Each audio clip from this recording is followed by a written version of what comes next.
मेरे पति, इतने भी मैं सबूत दे रही हूँ कि वो लड़की जो है पैसों की मांग कर रही है, टॉर्चर कर रही है, मुझे इस स्थिति में ले जाती है।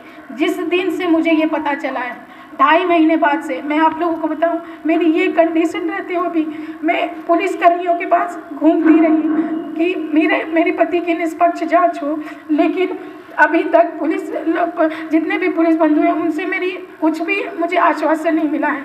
जैसी मेरी स्थिति थी, एम्स में जाकर के मुझे ट्रांसफ़र कर दिया गया था।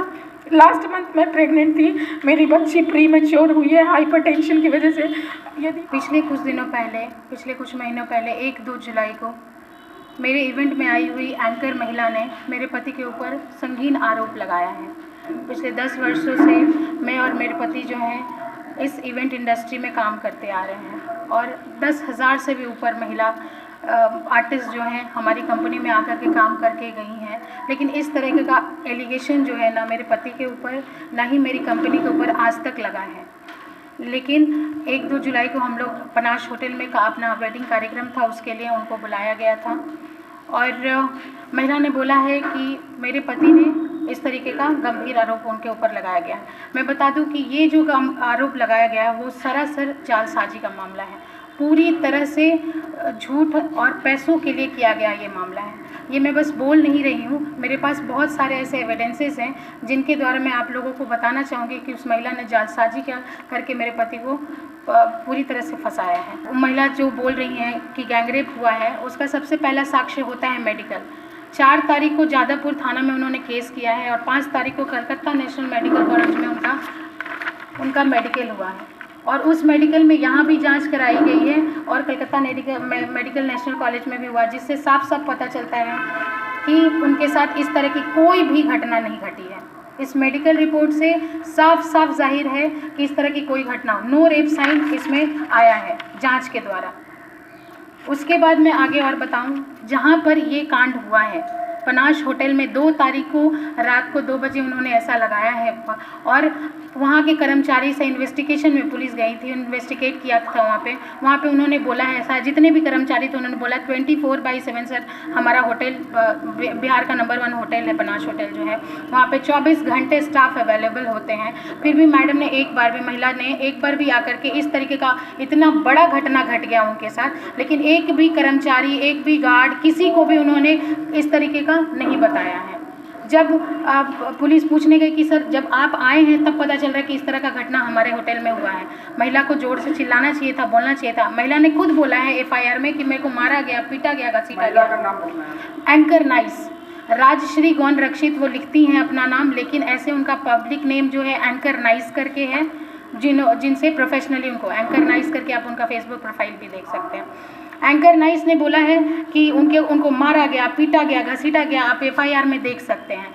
जिस लड़की को मारा जाएगा, पीटा जाएगा, घसीटा जाएगा, वही हंसते खेलते CCTV फुटेज में ये पाया गया है, पनाश के CCTV फुटेज में, क्यों मेरे हस्बैंड और मेरे क्लाइंट जिन पे ये आरोप लगाया उन्होंने कि गैंग रेप उनके साथ हुआ है, उनके साथ वो हंसते खेलते रेलवे स्टेशन, उनका सुबह का टाइम था, उनको छोड़ने के लिए मेरे हस्बैंड गए हैं।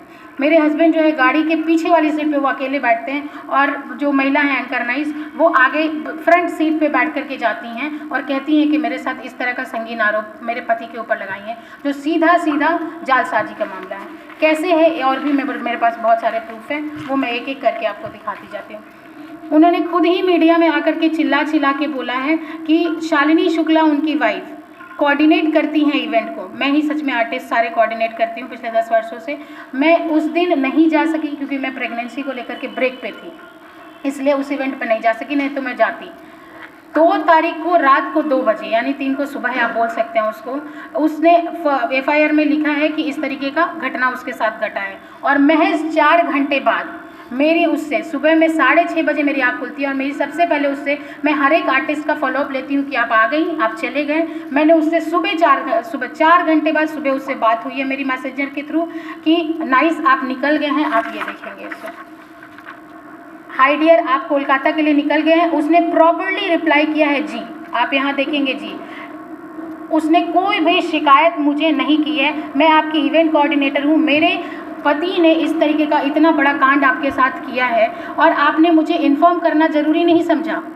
एक बार भी उसने शिकायत तक नहीं की है मैसेज में कि मेरे साथ इस तरह का कोई बुरा हादसा हुआ है, मैं आपको घर पहुंच करके सारी बातें बताऊंगी, किसी भी तरह का नहीं। इवन उस दिन क्या, पिछले 2.5 महीने तक वो मीडिया में आकर के चिल्ला के बोली है, लेकिन मेरे को एक बार भी उन्होंने बताना ज़रूरी नहीं समझा कि आपके पति ने, जबकि मैंने ही उनको बुलाया है, मैं इवेंट कोऑर्डिनेटर हूँ, मेरे पति ने इस तरीके का, और मेरे से बात होती है उनकी, लेकिन एक बार भी शिकायत नहीं। क्यों नहीं किया? क्योंकि उनके साथ इस तरह की कोई घटना ही नहीं हुई, तो वो क्या शिकायत करेंगे। आगे मैं आपको बताती हूँ। दूसरी जो है 4 तारीख को, सबसे बड़ी बात 4 तारीख को मैडम, आरोप लगाने की वजह क्या होगी? पैसों के लिए सर, पैसों के लिए, वो मैं धीरे धीरे खुलासा आपके सामने ही करती चली जाती हूँ।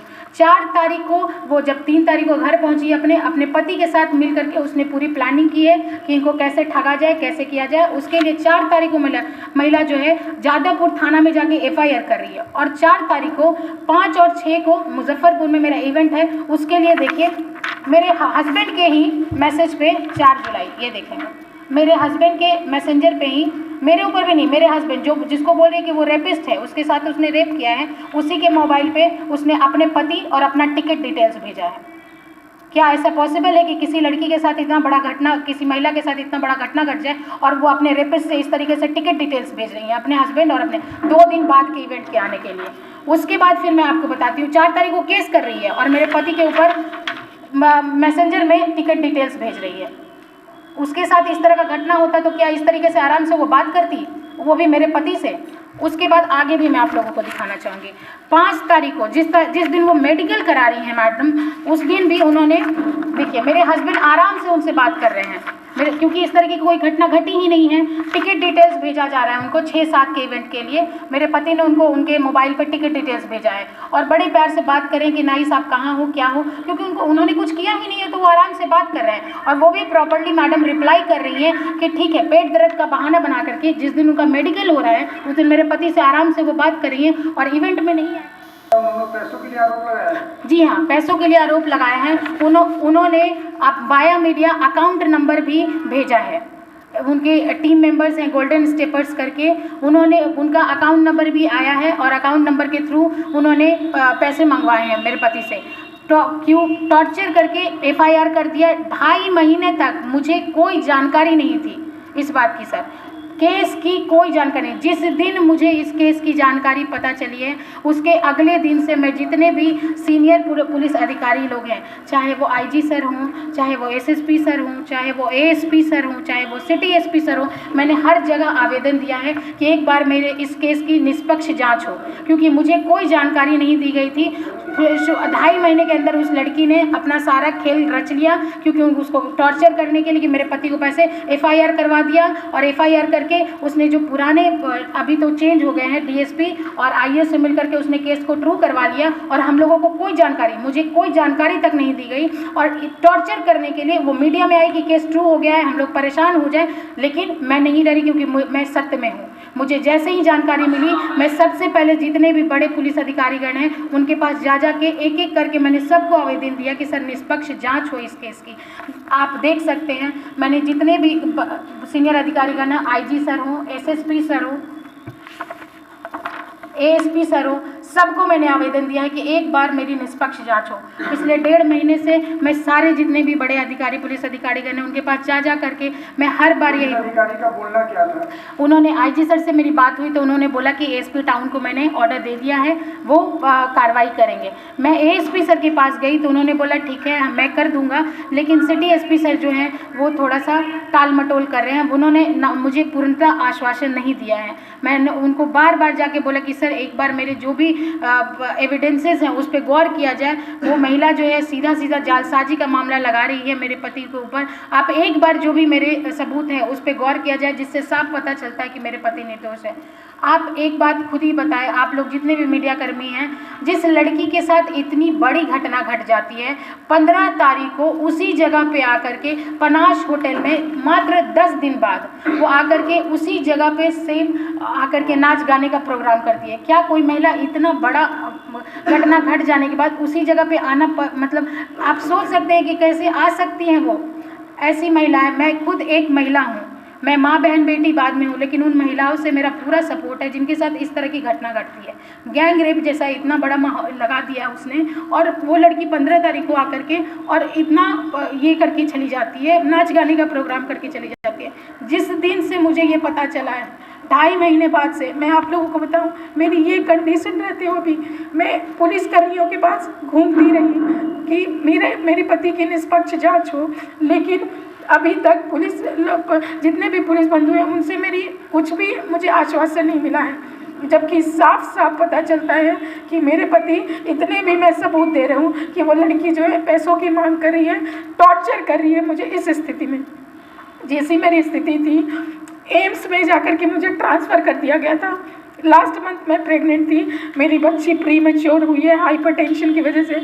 यदि वो महिला है, केवल उसके बोलने से इंडियन लॉ का उसने इतना बुरा फ़ायदा उठाया है। जितनी भी पीड़िता होती है, आप जाकर के खुद देखेंगे, वो सारी लड़कियां जिनके साथ इस तरह की घटना घटती हैं वो मेंटल ट्रॉमा में चली जाती हैं। और वो लड़की जो है, मैं आपको दिखाती हूँ, 2 दिन बाद एंकर नाइस करके आप उनका फेसबुक प्रोफाइल देखेंगे, उसमें जाकर के आप देखेंगे 2 दिन बाद वो नाच गाने का प्रोग्राम कर रही हैं अपने हस्बैंड के साथ। इस तरीके का आप जाके देखेंगे कि वो नाच गाने का प्रोग्राम करती हुई, आप एंकर नाइस के फेसबुक प्रोफाइल पे जाके देखेंगे, कंटिन्यूसली वो नाच गाने का प्रोग्राम कर रही हैं। और वो महिला बोलती हैं कि मेरे साथ गैंग रेप जैसी इतनी बड़ी घटना घटी है। जितने भी लोग हैं उनसे गुहार लगाऊंगी मैं, हमारे जो सीएम हैं उनसे, मैं नीतीश कुमार जी से मैं आग्रह करना चाहूँगी कि इस पे एक बार निष्पक्ष जांच हो और जो भी दोषी है उसको कड़ी से कड़ी सज़ा मिले। मैं जितने भी सबूत दे रही हूँ उससे साफ पता चलता है, सीसीटीवी फुटेज हो या फिर मेडिकल हो या फिर जितने भी मेरे पास प्रूफ है, उससे साफ पता चलता है कि मेरे पति निर्दोष हैं।